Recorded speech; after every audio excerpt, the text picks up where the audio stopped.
Good morning, everyone. My name is Jay Clark, and I'm honored to serve on your Board of Trustees. Welcome to this virtual gathering of the First Unitarian Universalist Church of Richmond. Our church was begun in 1833 as a liberal Christian community. 187 years later, and we are now a community of many faith journeys and beliefs united in a single covenant of care. Through the years, our congregation has sought and often succeeded in the mission to seek personal wisdom, build beloved community, and serve the purpose of justice in the Richmond community. Thank you for taking the time to honor our connections in the ways we have available now. I hope this gathering nourishes your spirit and helps sustain you and your loved ones. You are welcome here as your whole self.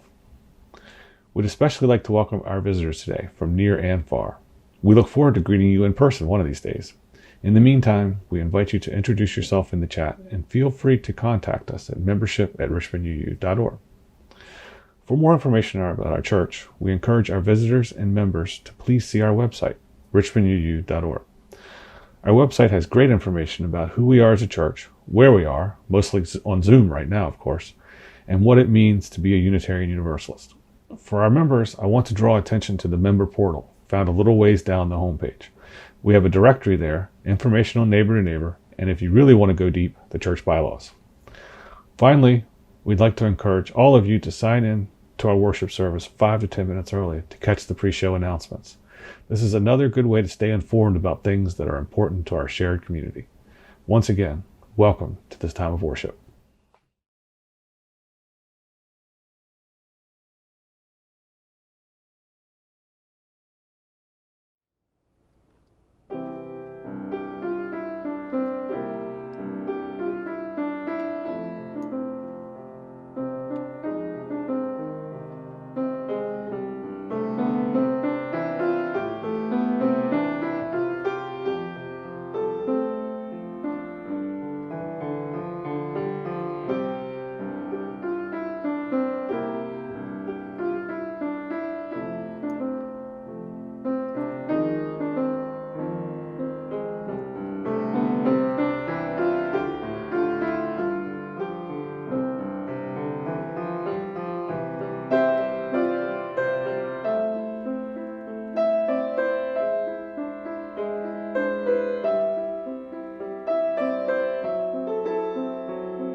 Good morning.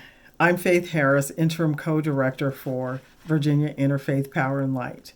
Our vision is to empower all faith communities across the Commonwealth of Virginia to achieve sustainable living. Our staff and our steering committee are people of faith, collaborating to grow healthy communities and advance climate justice through education, advocacy, and worship. Our educational outreach consists of workshops, webinars, weekly e-news, a film library, and numerous resources to support the work of our partner congregations in their efforts to go green. We advocate during the General Assembly for just laws to protect our water, our air, and our health. And we advocate for just transition to a renewable energy economy that includes everyone in our Commonwealth. We join with grassroots groups on the ground who are resisting polluting industries and projects in their communities, offering our support and help in the way they think is best.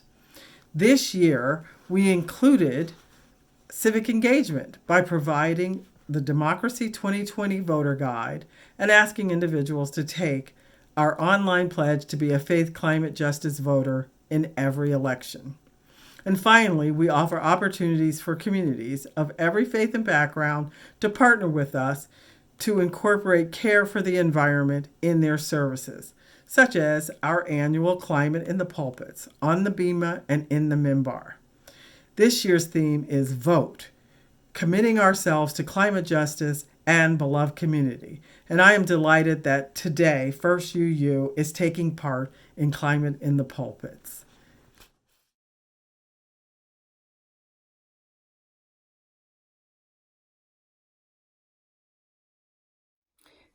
Good morning. Thank you, Reverend Faith, for joining me today in presenting this service in cooperation with the request of Virginia Interfaith Power and Light for all the pulpits and bemas to address this issue, especially right before the election. Reverend Faith Harris is a member of our congregation. She's on the faculty at VUU, and she is one of the great advocates at Virginia Interfaith Power and Light. The earth has a great friend in Reverend Faith Harris. Our theme today addresses writings from the author Bell Hooks. Her real name is Gloria Jeanne Watkins. She grew up in what she calls the backwoods of Kentucky and learned there to be grounded into the earth. The piece we're reading is Earthbound on Solid Ground, a piece that we will draw from throughout our service today. And now for our chalice lighting. In the backwoods, one learns to trust only the Spirit. Where the Spirit moved, you moved. Ultimately, no matter what was said or done, the Spirit called to us from a place beyond words, from a place beyond man-made law. The wild spirit of unspoiled nature worked its way into the folk of the backwoods, an ancestral legacy handed down from generation to generation. And its fundamental gift, the cherishing of that which is most precious, freedom. And to be fully free, one had to embrace the organic rights of the earth.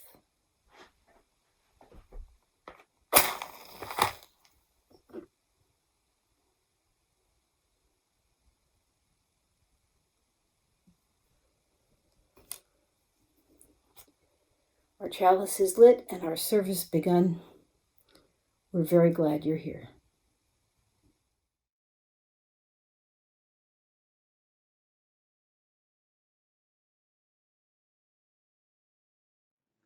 I'm reading from Earthbound on Solid Ground, an essay by Bell Hooks. A child of the hills, I was taught early on in my life the power in nature. I was taught by farmers that wilderness land, the untamed environment, can give life and it can take life. In my girlhood, I learned to watch for snakes, for wildcats roaming, plants that irritate and poison. I know instinctively. I know because I am told by all-knowing grown-ups that it is humankind and not nature that is the stranger on these grounds. Humility in relationship to nature's power made survival possible. Living in the agrarian South, working on the land, growing food, I learned survival skills similar to those hippies sought to gain in the Back to Earth movements in the late 60s and early 70s. Growing up in a world where my grandparents did not hold regular jobs, but made their living digging and selling fishing worms, growing food, raising chickens, I was ever mindful of an alternative to the capitalist system that destroyed nature's abundance in the world. I learned experientially the concept of interbeing, which Buddhist monk Thich Nhat Hanh talks about as the recognition of the connectedness of all human life. The sense of interbeing was once intimately understood by Black folks in the agrarian South. Nowadays, it's only those of us who maintain our bonds to the land, to nature, who keep our vows of living in harmony with the environment, who draw spiritual strength from nature. Reveling in nature's bounty and beauty has been one of the ways enlightened poor people in small towns all around our nation stay in touch with their essential goodness, even as forces of evil in the form of corrupt capitalism and hedonistic consumerism work daily to strip them of their ties with nature.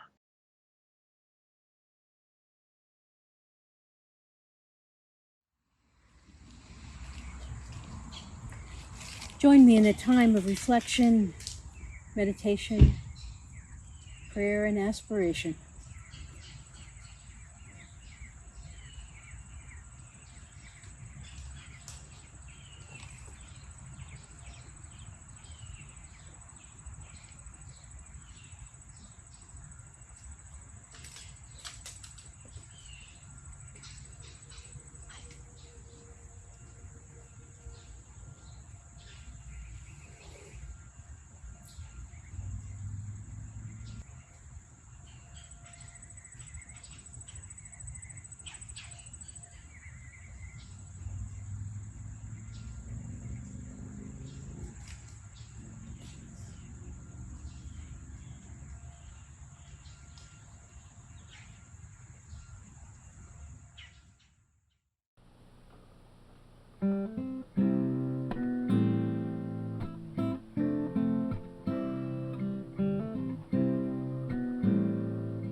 When I breathe in, I'll breathe in peace.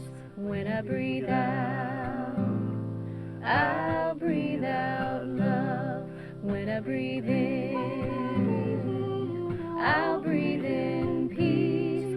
When I breathe out, I'll breathe out love. When I breathe in, I'll breathe in peace. When I breathe out, I'll breathe out love.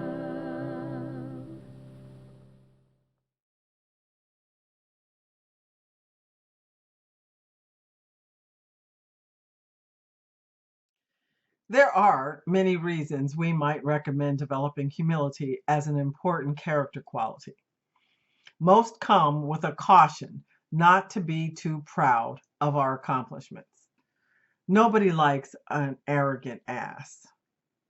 A quick scroll through any social media newsfeed may prove me wrong about that last statement. I see posts by people I love bragging about one thing or another almost every day. Mother Teresa has some recommendations and a few ways that we might practice humility.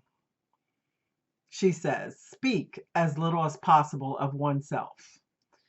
Mind your own business. Accept contradictions and corrections cheerfully. And accept being slighted, forgotten, and disliked are only a few of her ideas for developing humility. Some of these are harder than others to put into practice, I admit. Practicing humility is not only about character development, though. In our readings this morning from Bell Hook's essay, she recommends humility in relationship to nature's power as a survival strategy. She wrote, I know instinctively that it is humankind and not nature that is the stranger on these grounds. Humility in relationship to nature's power made survival possible. Our current situation in a pandemic, baby boomers, Gen Xers, millennials, and Gen Zers, we are all being humbled by nature. Over the last 500 years or more, kings, nations, science, technology, and industry together attempted to conquer and subdue nature, bringing it under human control.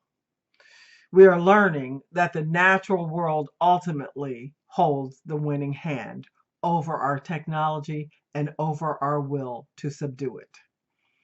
Much good has come from this impulse, but if we are truly honest, we must also acknowledge that great evils have also resulted.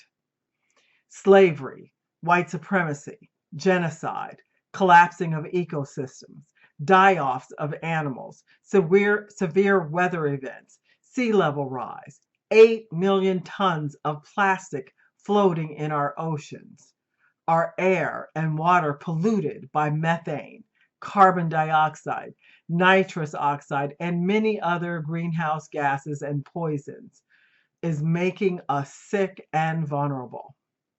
Humility, when confronting nature, is a survival strategy.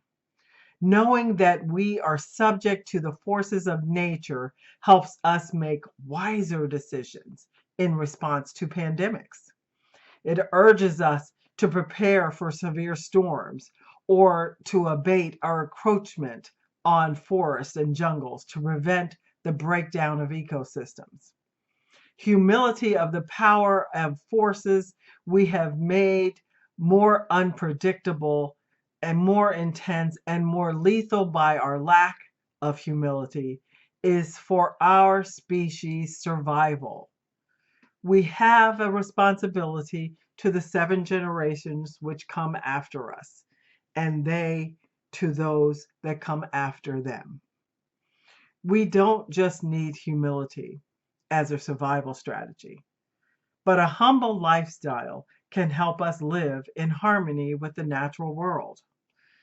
Bell Hooks tells us about her grandparents' alternative economics to the system around them that destroyed nature rather than syncing or harmonizing with nature.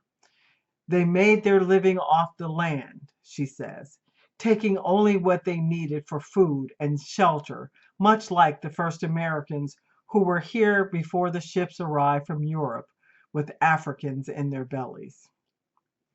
This, I know, raises questions for you, as it did for me. Is it really possible to transition our entire economy to a system more harmonious with nature? Can the millions of people living on Earth now return to a lifestyle and value system that restores and regenerates what it takes rather than extracting and polluting? Can environmentalists really expect this kind of commitment from the public? I wrestle with these questions daily. Time will not allow the kind of deep dive necessary to fully and satisfactorily answer all of these questions. But my first attempt is the one often given in answer to the question, how do you eat an elephant? The answer, one bite at a time. We start with small things first. We curtail our spending. The pandemic has given us a head start. We have the opportunity to assess what we really need to be satisfied and happy and healthy and safe. A humble attitude helps here. Food, clothing, shelter, family, friends are the basics for a happy life.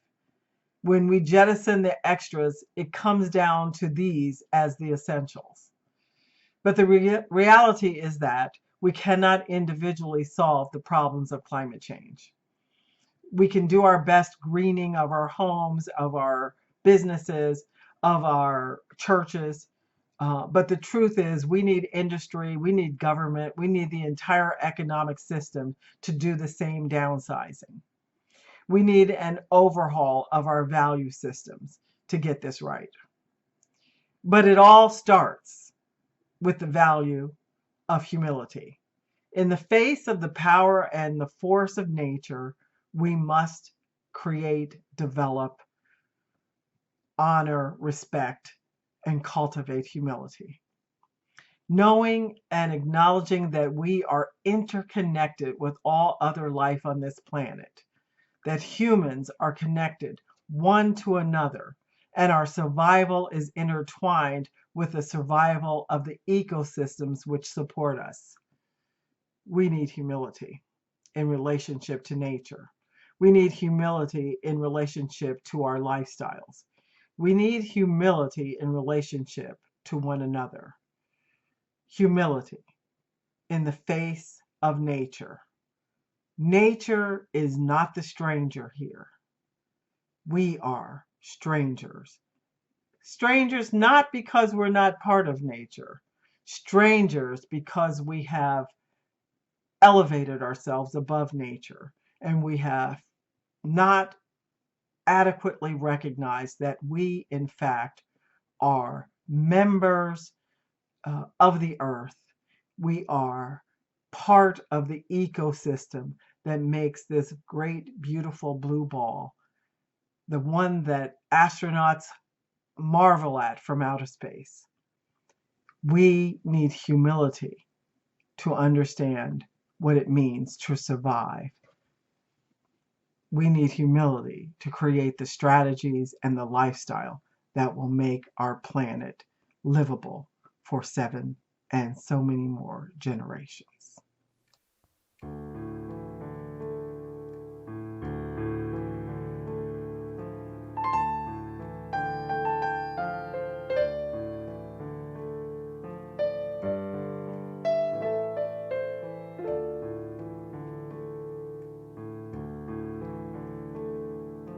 Science is not a liberal conspiracy. I speak for the trees.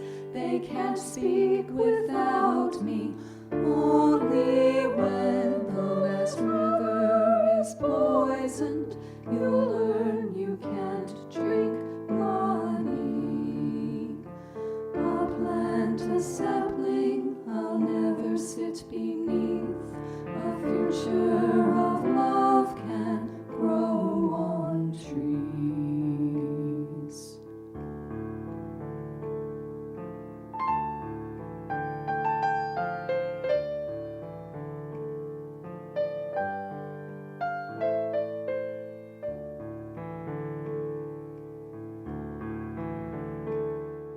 Science is not a liberal conspiracy. I speak for the trees.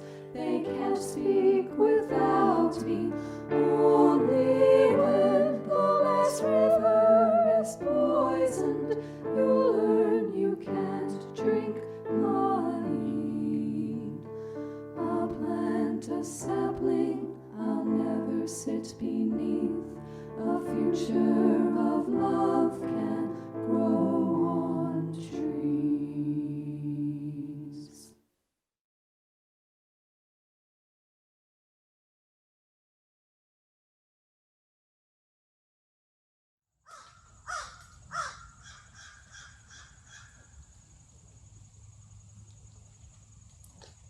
There's a group of crows who just stopped by for lunchtime. This is the tree we've been watching in my backyard now for 8 months. Yeah, remember we saw the catkins and the leafing out, and I sat beneath it in the shade in the summer. Now the leaves are turning brown and it's dropping bunches and bunches of acorns onto the ground. And the minute they hit the ground and get moist, they do this. They send out a root.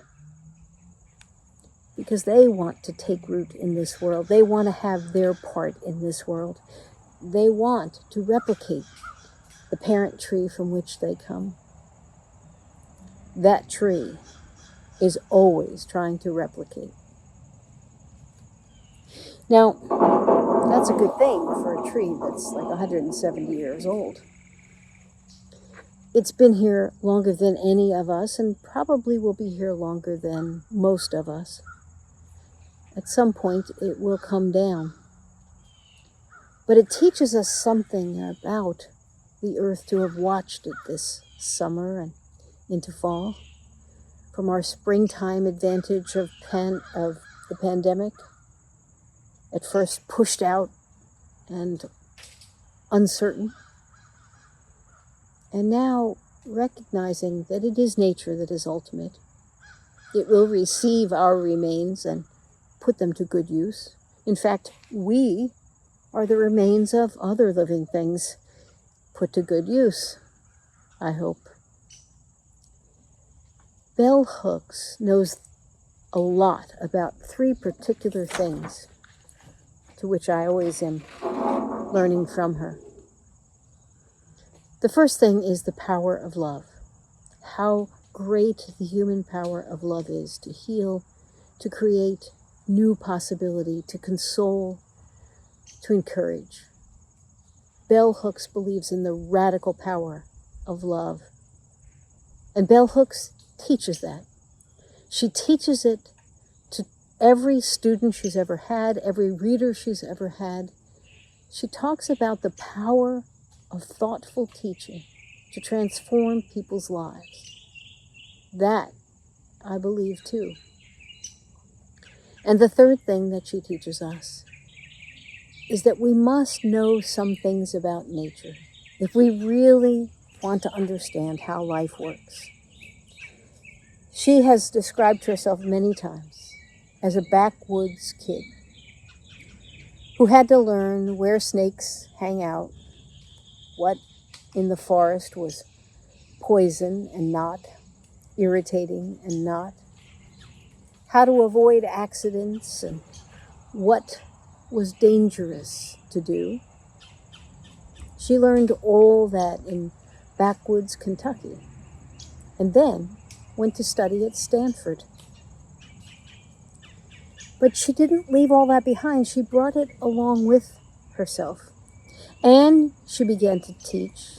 And she began to teach about teaching. And she began to see that so many of our problems are dealt with by love and care for one another. A radical love that includes everyone, all races, all religions, all genders, all, everyone. These are good lessons. And when we look to Mother Earth and the oak tree in my backyard, we know this difficult time will pass. Soon we'll be looking at the bare branches of that tree, and the cold of winter will make it more seldom than I'm ever out here. But there is this, important to remember. Bell Hooks tells us it's never too late to learn the lessons of nature, to place ourselves in its beauty. After a lifetime of reading and writing and publishing books, of teaching, of living in cities, particularly New York City, Bell Hooks went back to Kentucky, went back to teaching at Berea College, a very unique college that brings in its students and never charges them any tuition, and teaches them the craft arts of Appalachia. Pretty cool. And she chooses to be there, back with family, still writing, still reading, still drawing people together in love. And that's a good thing for all of us to find for ourselves, to live in our lives, and to share with others. May it be so.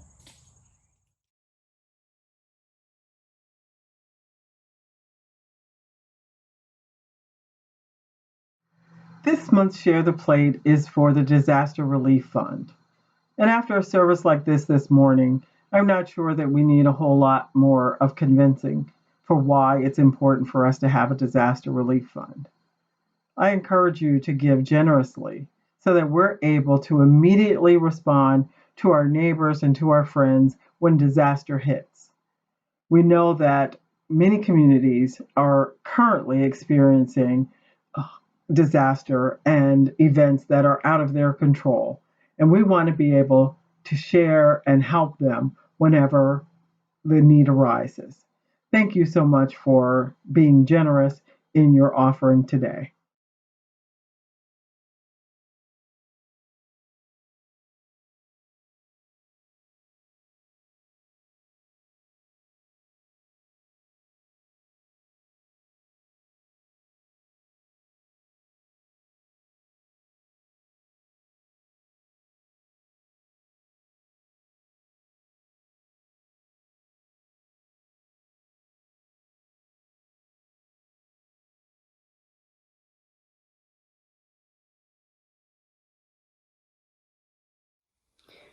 I will extinguish our chalice now, our service drawing to a close.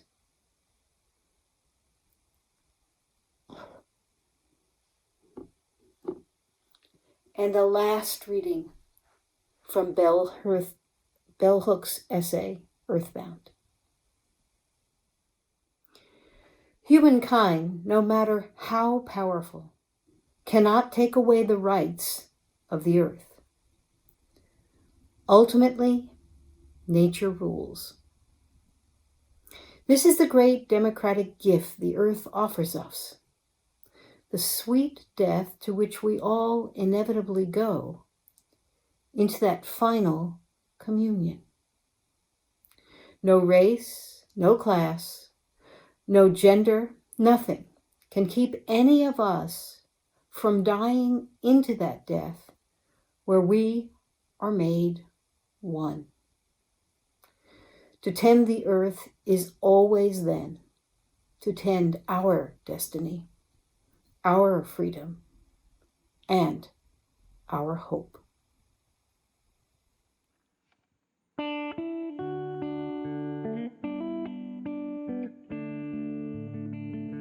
We are blessed by every river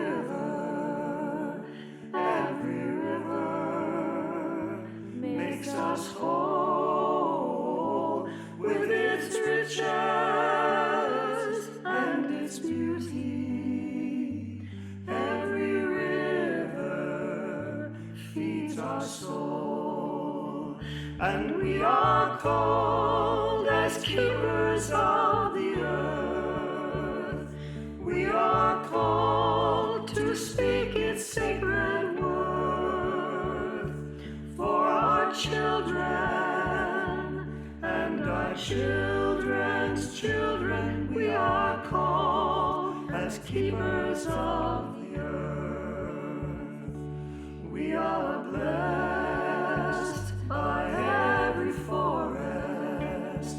Every forest makes us whole with its riches and its beauty. Every forest feeds our soul, and we are called as keepers of the earth.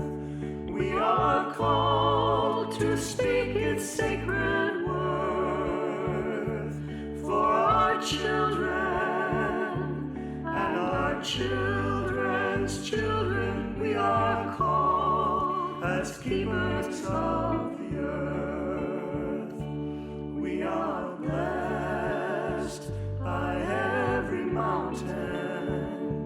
Every mountain makes us whole with its riches and its beauty.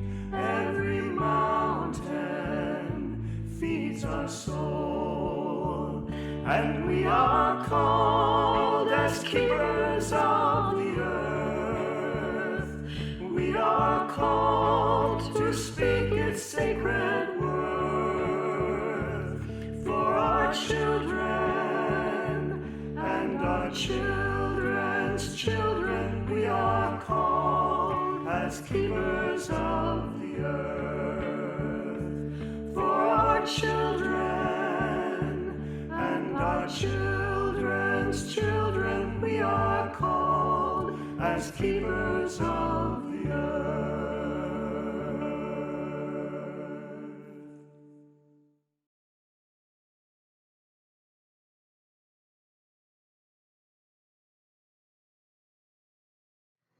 We have now come to the end of the service, and I am so very grateful for the opportunity to share with you today.